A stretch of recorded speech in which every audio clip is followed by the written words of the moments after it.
मस्जिद में जाके नमाज पढ़ो, होटल पे शराब पियो।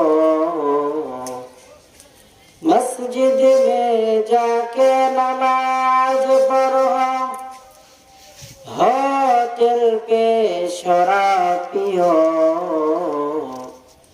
ताकि रहमान राजी रहे और शैतान भी नाराज न रहो। बलगल उला बि कमालिही कशफत दुजा बि जमालिही हसनतो जमीओ खिसालिही सल्लु अलैहि व आलिही। ये तेरी मेराज थी, पितलोह कदम तक पहुँचा, और तेरी मेराज है कि मैं तेरी कदम तक पहुँचा। बलगल उला बि कमालिही कशफत दुजा बि जमालिही हसनतो जमीओ खिसालिही सल्लु अलैहि व आलिही। পৃথিবীতে কেউ স্থায়ী হয় না, হোক না সে ফেরাউন কিংবা নমরুদ, কেউ হবে চিরকাল রয় না, কেউ হবে চিরকাল রয় না। ফেরাউন শেষ তক ছিল না, মৃত্যু তাকেও ছেড়ে দিল না। সব রাজা মহারাজা আর মহাবীর কাউকে সে অবকাশ দেয় না,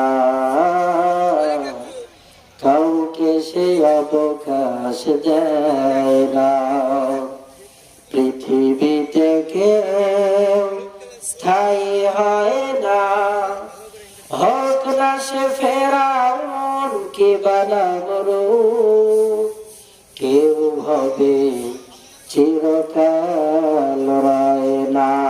লা ইলাহা ইল্লাল্লাহ, লা ইলাহা ইল্লাল্লাহ, লা ইলাহা ইল্লাল্লাহ, লা ইলাহা ইল্লাল্লাহ মুহাম্মাদুর রাসূলুল্লাহ।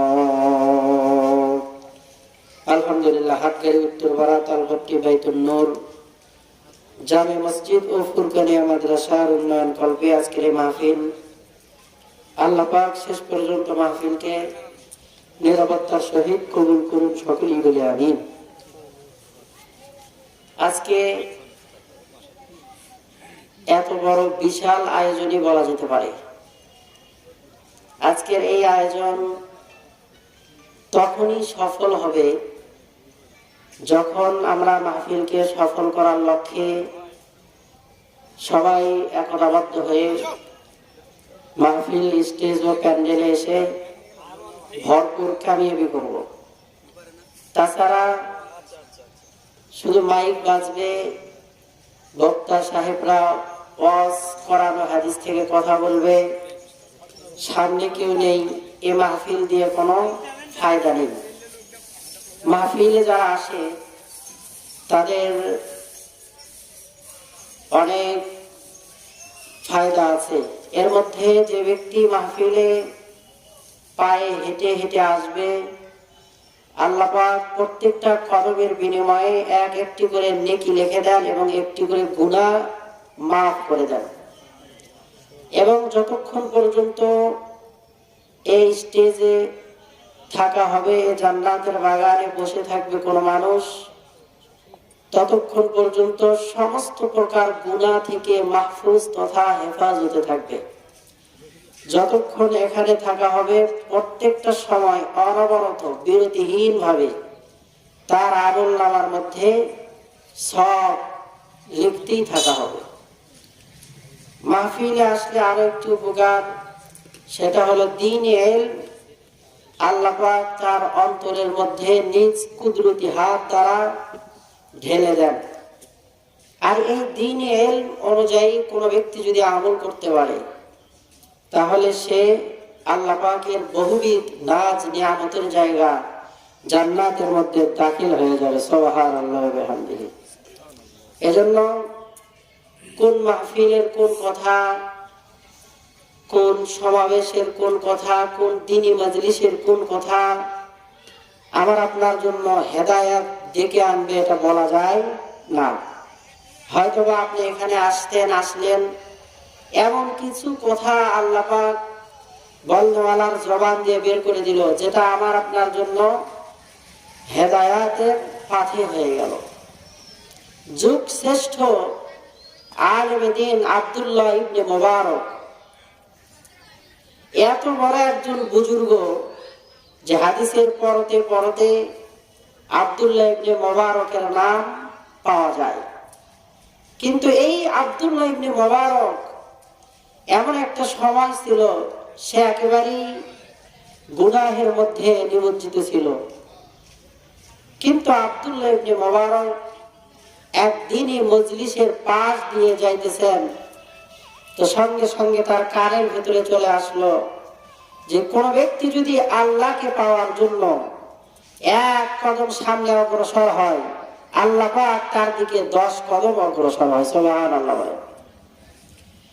আব্দুল্লাহ ইবনে মুবারক যুগ শ্রেষ্ঠ আলেম দ্বীন, যার কথা আমরা হাদিসের পরতে পরতে পরতে শুনতে পাই বা দেখতে পাই। আব্দুল্লাহ ইবনে মুবারক যৌবনের প্রারম্ভে এমন খারাপ ছিল, এমন কোন খারাপ কাজ নাই যে তিনি করেন নাই। একদিন একজন বেপরদা নারীকে দেখে আব্দুল্লাহ ইবনে মুবারকের অন্তরের মধ্যে বড় ভালো লেগে গেল। আব্দুল্লাহ ইবনে মুবারক মহিলার পিছু পিছু পিছু পিছু নিলেন। যাইতে যাইতে একটা বাড়ির ভিতরে মহিলা ঢুকে গেল।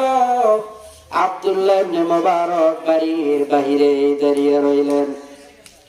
আর একজনকে বললেন, অবাক মহিলাকে দেখার পরে আমার অন্তরের মধ্যে তার প্রতি একটা ভালোবাসা সৃষ্টি হয়েছে।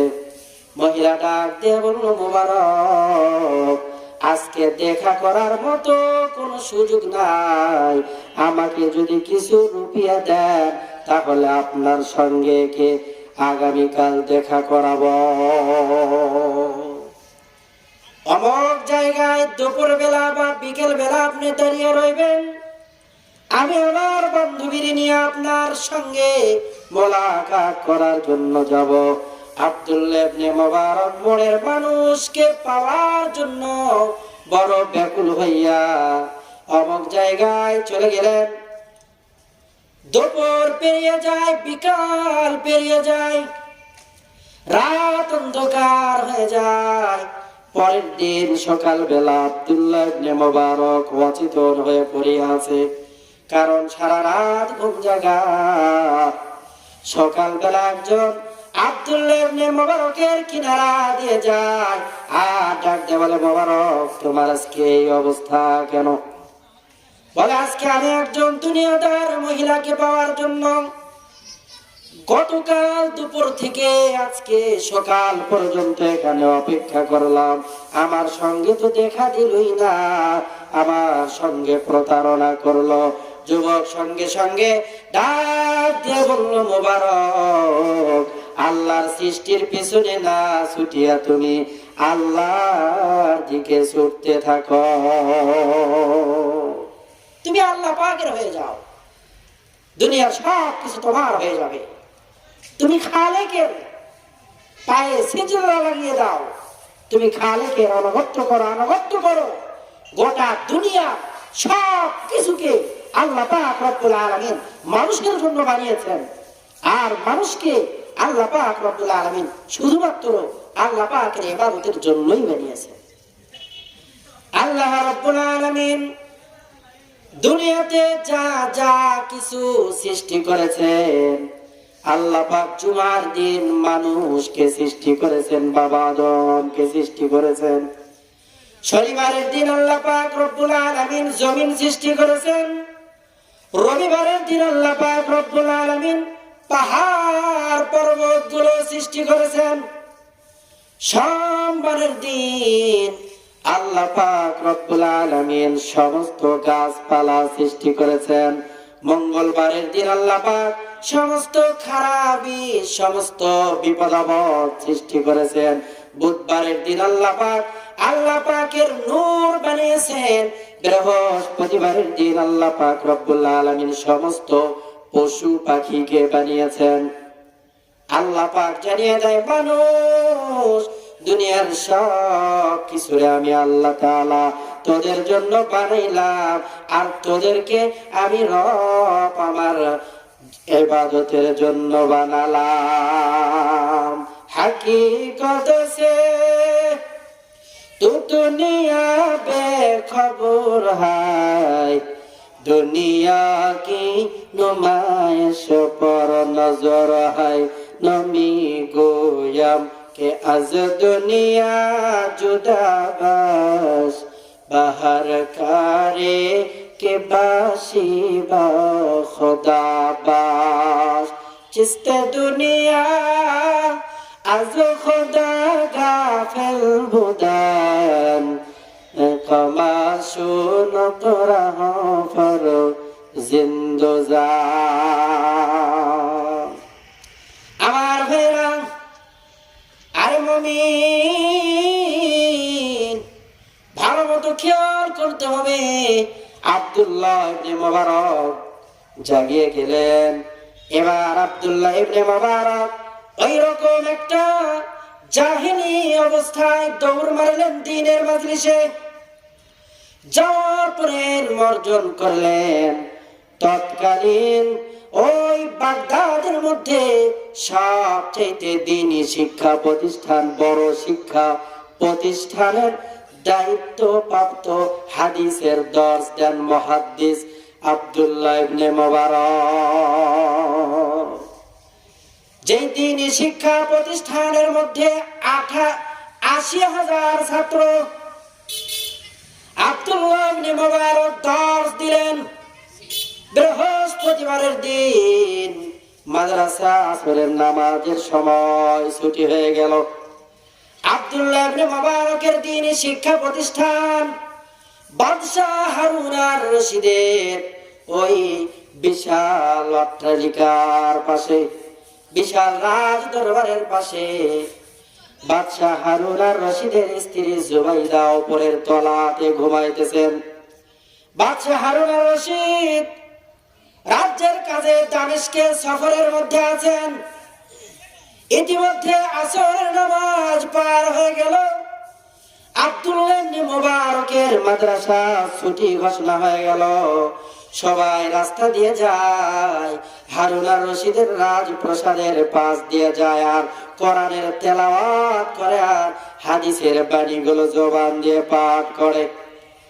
হাদিসের জবান দিয়ে বের হওয়ার সঙ্গে সঙ্গে কোরআনুল কারীমের তেলাওয়াত ছাত্রদের জবান দিয়ে বের হয়।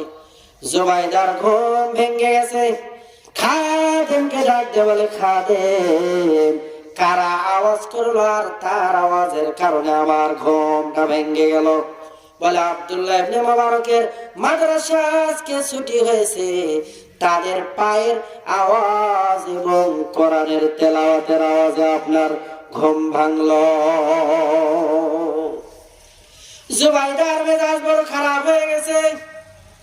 বাদশাহ হারুন আর রশিদ লম্বা সফরের পরিসমাপ্তি ঘটায় বাড়িতে আসতে না আসতেই জুবাইদা ডাক দিয়ে বলে, ও বাদশাহ নামদার, আব্দুল্লাহ ইবনে মুবারকের মাদ্রাসার ছাত্ররা আমার বাড়ির কিনারা দিয়ে যায়, তাদের আওয়াজের কারণে আমার ঘুম ভাঙে, তাড়াতাড়ি মাদ্রাসায় তালা লাগার ব্যবস্থা করে দেয়। বাচ্চা হারুন আর রশিদ ছিল খুব ন্যায়পরায়ণ বাচ্চা। ডাক দিয়ে বলল, জুবাইদা রে, তোমার চেহারা তোমার ভালো, কিন্তু তোমার অন্তরটা তো কালো কেন? দ্বীনি শিক্ষা প্রতিষ্ঠানকে বন্ধ করতে বলো। তাদের দাম কত জানো? আব্দুল্লাহ ইবনে মুবারক যুগ শ্রেষ্ঠ আলেম দ্বীন, সে এলেমের সম্পদ পাইছে, সে এলেমের বাদশাহী পাইছে। আমি দুনিয়ার বাদশাহী পাওয়ার কারণে যদি দুনিয়ার ক্ষমতা দেখাইয়া তার মাদ্রাসাকে বন্ধ করতে পারি, ওই ময়দানে মাহাশরের দিন আল্লাহর আদালতে কি জবাব দিব? ও জুবাইদা রে, ও আব্দুল্লাহ ইবনে মুবারকের ছাত্রগুলোরে দেখো, ছোট ছোট ছোট, কিন্তু ওদের দাম কত জানো? আমরা যখন বাহির থেকে রাত প্রসাদে ঢুকি, আমাদের পায়ের নিচে লাল নীল গালিচা বিছিয়ে দেওয়া হয়। কেন? বলে আমি তুমি বড় সম্মানিত, আমি এই রাজ্যের বাদশা, আর তুমি বাদশার স্ত্রী। এই জন্য সম্মানার্থে সবাই গালিচা বিছিয়ে দেয়। ও জুবাইদা, জানো আল্লাহর ফেরেশতারা নূরের পরে তলেবে ইলমদের পায়ের নিচে বিছিয়ে দেয়। সুবহানাল্লাহ বলেন। ইলমেরায় জাজো করদন বেহিসাব, খলকেরা দান জবাবে বাসওয়াব, হক নাদারত দোস্তে খলকা জারেরা, নিস্তে ই খাজলত কে দিনদারেরা।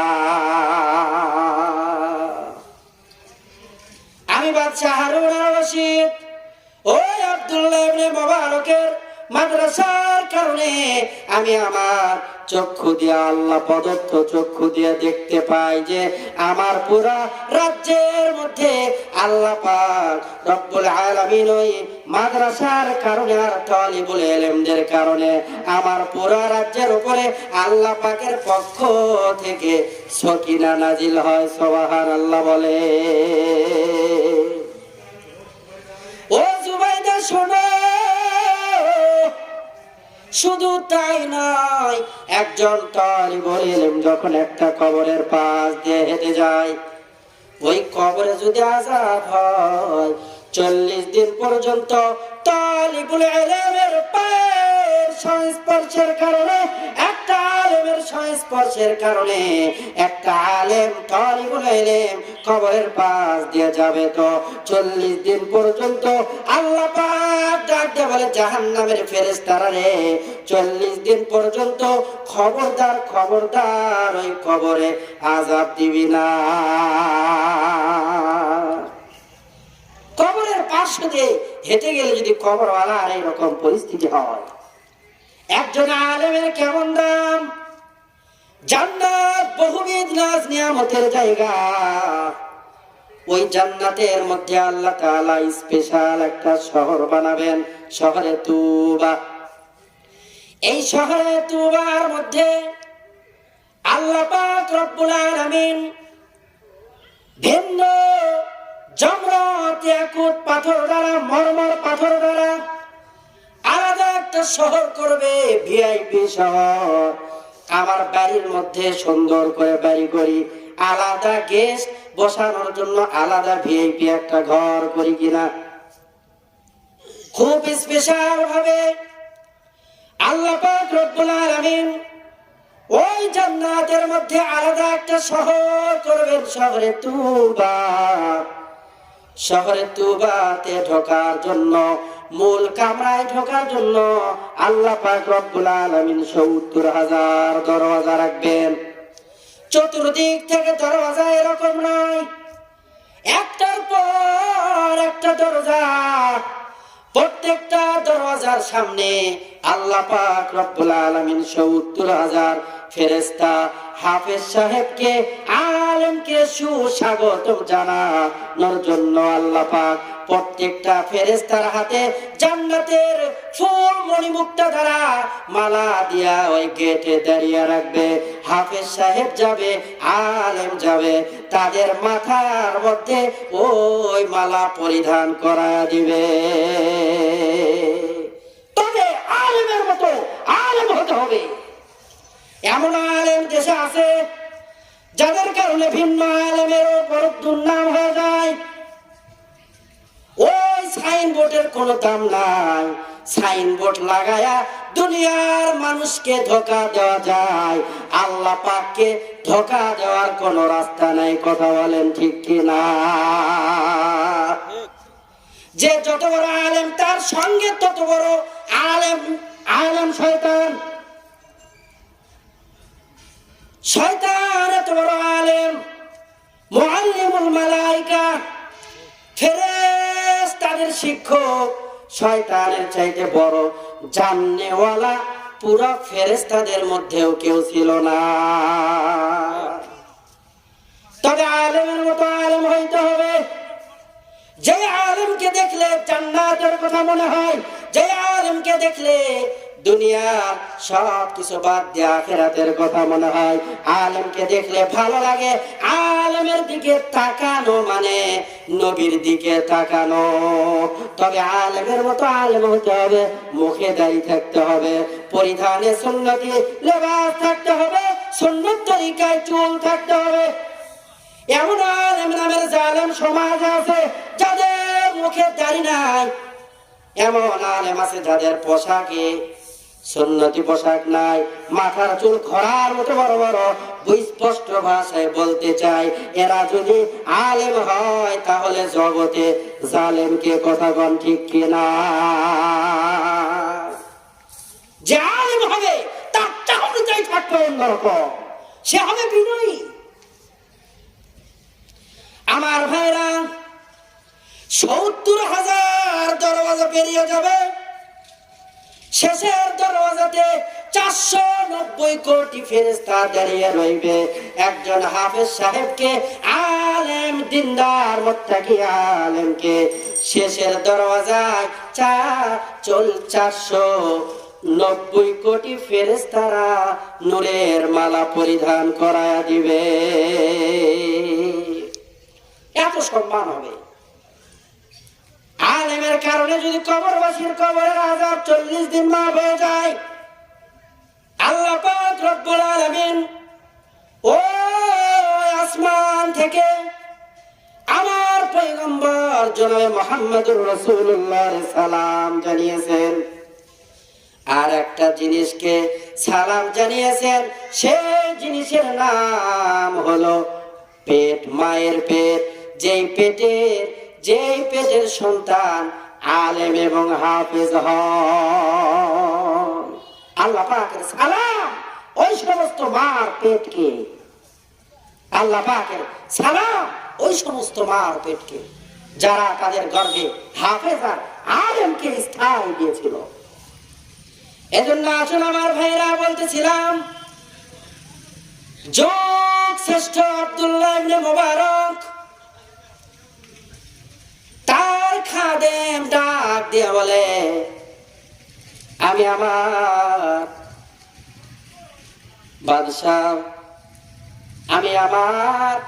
বাদশাহকে দেখতাম রাত্র যখন 2টা বাজে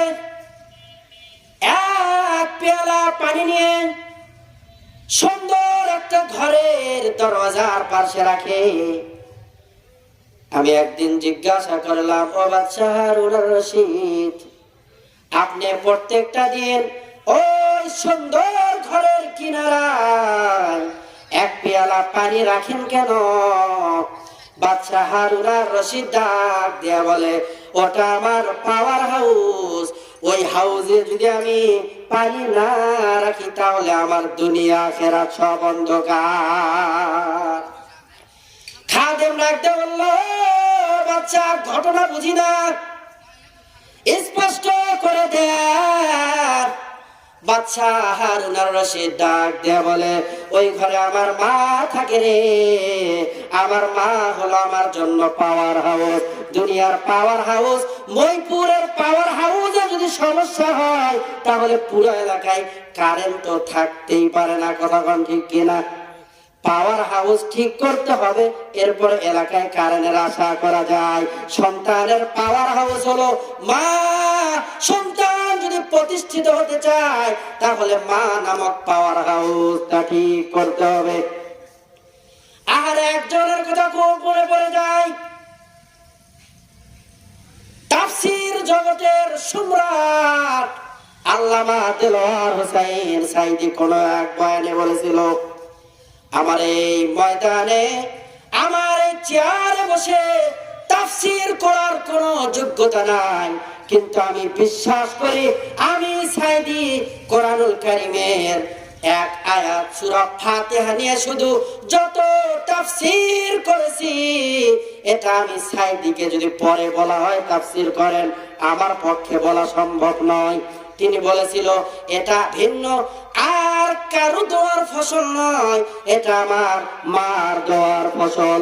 কারণ আমি ছোটবেলা থেকে বয়ান করি, শেষ রজনীতে যখন বাড়িতে যাই আমি আমার বাড়ির কিনারায় তাকিয়ে দেখি আমার জনম দুঃখিনী মা আমি সাইদির জন্য দোয়া করে আর বলে, আল্লাহ তুমি আমার সন্তান সাইদিকে জগৎ শ্রেষ্ঠ তাফসীর কারক বানিয়ে দিও। উনি বয়ানে বলেন, আমি আমার নিজ কানে কথা শুনেছি। আমি আমার পক্ষ থেকে বলতে চাই, আল্লামা দেলোয়ার হোসেন সাইদির মতো তাফসীর কারকের জন্ম অতীতেও হয় নাই বাংলার মাটিতে, আগামীতে আর হবে না, কথা বলেন ঠিক কিনা? সব মার দোয়ার ফসল। আব্দুল্লাহ ইবনে মুবারক ওই বাগদাদের মধ্যে ৮০,০০০ ছাত্রের দর্শ দেন। এত বড় যুগ শ্রেষ্ঠ আলেমে দ্বীন খাদেমকে ডাক দিয়ে বলে, খাদেম ভিন্ন কোন পাওয়ার নয়, আমার ওই পাওয়ার হাউসের পাওয়ার, আমার মার দোয়া। আমার মা বলেছিল, আল্লাহ তুমি আমার আব্দুল্লাহরে যুগ শ্রেষ্ঠ আলেম বানিয়ে দিও।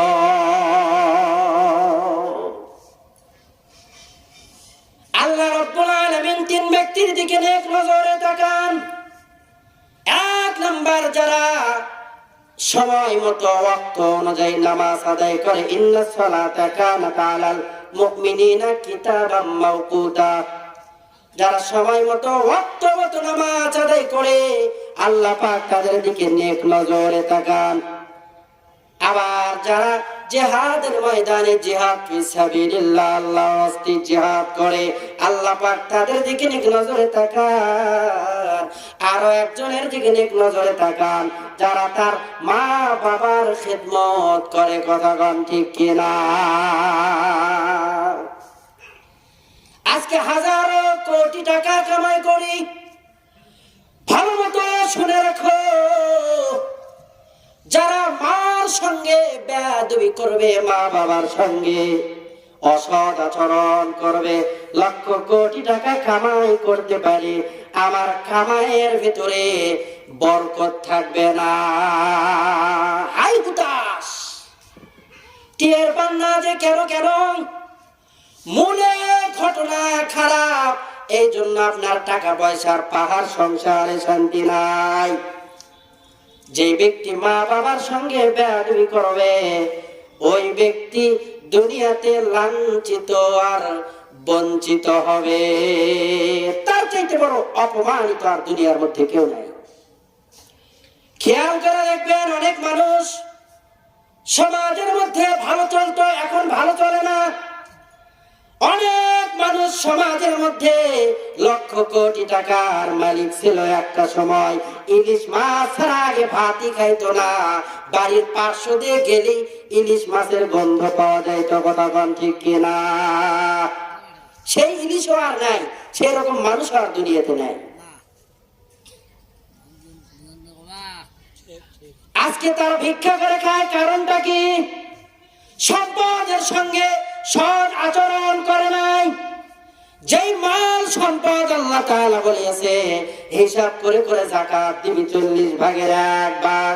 যদি কোনো ব্যক্তি যাকাত না প্রদান করে তোমার প্রজন্ম ঠিকই যাবে, আগামী প্রজন্ম ভিক্ষা করিয়াও ভাত পাবে না। কথা বলেন ঠিক কিনা? আর যারা সম্পদের হিসাব করে করে যাকাত প্রদান করবে, কিয়ামত আসবে, আপনার এই ধন সম্পদ আপনার পরিবার থেকে ভুলবে না।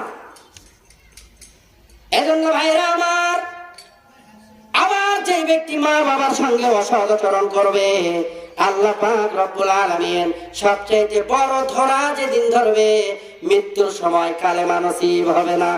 কিয়ামতের ময়দানে সর্বপ্রথম নামাজের হিসাব হবে। আউয়ালু মা ইউহাসাব বিহিল আবদু ইয়াউমাল কিয়ামাতি আস-সালাহ।